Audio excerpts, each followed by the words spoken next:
Genechoises et Genechois, bonjour. Aujourd'hui, nous allons parler de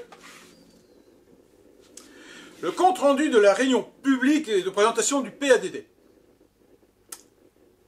Qu'est-ce que le PADD? Le PADD, c'est le plan d'aménagement et de développement durable.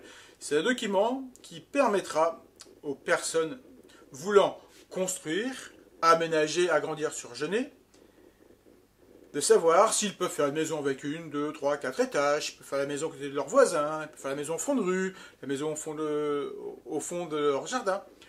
Tout ça sera défini via le PADD. Donc c'est un document très important et j'invite tous les Genechois à aller en mairie le consulter. Pourquoi? Parce que pendant qu'on a refait le PADD, on a pu changer de destination des terrains. C'est-à-dire que les terrains ont pu passer en zone agricole, en zone constructible, en zone naturelle. C'est très important pour vos terrains pour savoir s'ils ont été modifiés. Donc allez en mairie vous renseigner. Ou je peux vous renseigner dans la limite de mes compétences et de mon devoir de réserve. Concernant ce compte-rendu, c'est un compte-rendu qui a été fait de façon unilatérale. Nous sommes 3 listes. La liste sortante de Madame le maire, la liste de Pascal Grulois et la nôtre. Nous n'avons pas été consultés pour ce compte-rendu. Il y a effectivement eu une réunion publique qui s'est faite par visioconférence, compte tenu du Covid. La mairie a fait de son mieux pour cette réunion. Mais une grande partie de cette réunion par visioconférence a été inaudible. Donc d'ailleurs, beaucoup de personnes ont quitté parce qu'on n'avait pas à comprendre. Donc il faut absolument que Madame le maire refasse une réunion publique où il puisse y avoir un dialogue avec les Genechois et la liste de Madame le maire. Bien sûr en prenant en compte le Covid. Ce compte rendu existe sur le site de la mairie, il suffit d'aller le voir. Il y a 3 pages. En première page, Madame le maire nous parle de préserver ses habitants contre toute forme de nuisance afin de garantir leur qualité de vie. Soit, allez faire un tour dans la rue de Fournes et voyez le nombre de maisons qui sont à vendre. C'est qu'il y a sûrement un problème. Pourquoi les habitants cherchent à quitter Genêt? C'est une question à se poser. Et concernant de garantir leur qualité de vie, moi j'ai rencontré une dame qui a 70 ans, qui sait depuis maintenant le 7 mai, qu'au bout de son terrain, il va avoir un lotissement, et qu'elle va avoir un pignon de maison au fond de son jardin. Elle a un tout petit jardin. Donc elle va avoir un beau pignon de 8 mètres de haut au bout de son jardin. Cette dame est écœurée. Et d'ailleurs, elle vend sa maison et elle s'en va. Donc, préserver la qualité de vie des habitants, ça reste à voir. En page 2 de ce document, il est écrit « Sécuriser les accès des écoles et lycées ». Eh bien, pour cela, allons sur le terrain. Nous sommes sur la ZD 41, ça ne dit pas grand-chose, mais pas mal de Genechois et des anciens connaissent. C'est un chemin communal qui permet d'aller de la gare jusqu'au lycée Charlotte-Perriand.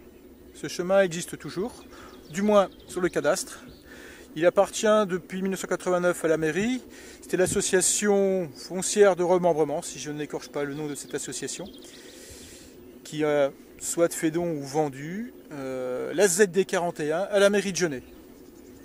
Est-ce que la mairie a fait d'autres tractations avec des particuliers ou autres? Je ne sais pas répondre, mais à l'aujourd'hui, ce chemin communal appartient bien à la mairie. Et ça permettrait aux écoliers de lycée Charlotte-Perriand de pouvoir en toute sécurité aller de Charlotte-Perriand au centre du village.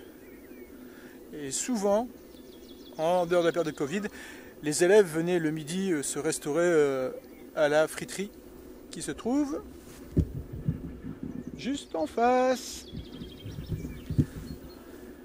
Donc, comme Madame le maire dit, sécuriser les accès aux écoles et aux lycées, il suffit juste de débroussailler. Ah, dis ça. Je dis rien. Il existe bien un chemin communal qui appartient à la mairie. J'en ai parlé en commission municipale au maire, il y a une espèce de tabou. Il suffit juste de refaire un peu le chemin pour que les enfants puissent l'utiliser. Et les Genechois et toutes autres personnes qui voudraient faire des balades. C'est un superbe endroit pour se balader. J'ai testé. Quand il n'y a pas les ronces et les fougères. En 3e page de compte rendu, il est indiqué la préservation des zones humides. Qu'est-ce que les zones humides? Ce sont les zones naturelles protégées. Eh bien, nous allons sur le terrain voir si ces zones sont protégées. Nous sommes ici devant la future école Les Lucioles, au bout de la rue du commandant Bayard. Cet établissement, un ERP en termes techniques, qui a été construit au regard des plans qui existent, à peu près 3000 m² de zones naturelles protégées ont été rasées pour la construction de ce bâtiment. On nous parle de préservation, de nature. La question à se poser, pourquoi raser 3000 m² de zones naturelles protégées pour une école privée? Ce sont des questions que je pose. Préservons notre village. Comme vous pouvez le voir, on a construit une école. Alors, on a déjà l'école Charlotte-Perriand, on a l'Institut de Genève, on a l'école des Petits Princes avec une classe qui va fermer pour l'année prochaine. Et là, on reconstruit encore une énième école. Par contre, ce qui n'est pas acceptable, c'est que 3000 m² de zones naturelles protégées, on ne peut pas y toucher. Ah, impossible. Ont été abattus. Il paraît qu'en contrepartie, on a replanté d'autres arbres. J'aimerais bien les voir, ces autres arbres. Ça, c'est pas normal. Qu'on ne vienne pas nous dire qu'on protège notre environnement en déboisant. Ça, c'est faux. D'autant plus que ça a été fait sur le mandat précédent. Ça, c'est un fait. Mais qu'une grande partie des gens de la liste sortante aujourd'hui étaient là au mandat précédent. Et personne n'a bougé. Voilà un peu pour ce compte rendu. Alors, je n'ai choisi, n'hésitez pas à aller en mairie, consulter le futur plan, qu'on appelle le cadastre, pour voir les changements qui vont avoir lieu. Dès que les dates seront définies, n'hésitez pas à passer en mairie, rencontrer le commissaire enquêteur pour poser des questions, proposer des modifications. Voilà, je vous dis à bientôt pour une prochaine vidéo, et on lâche rien.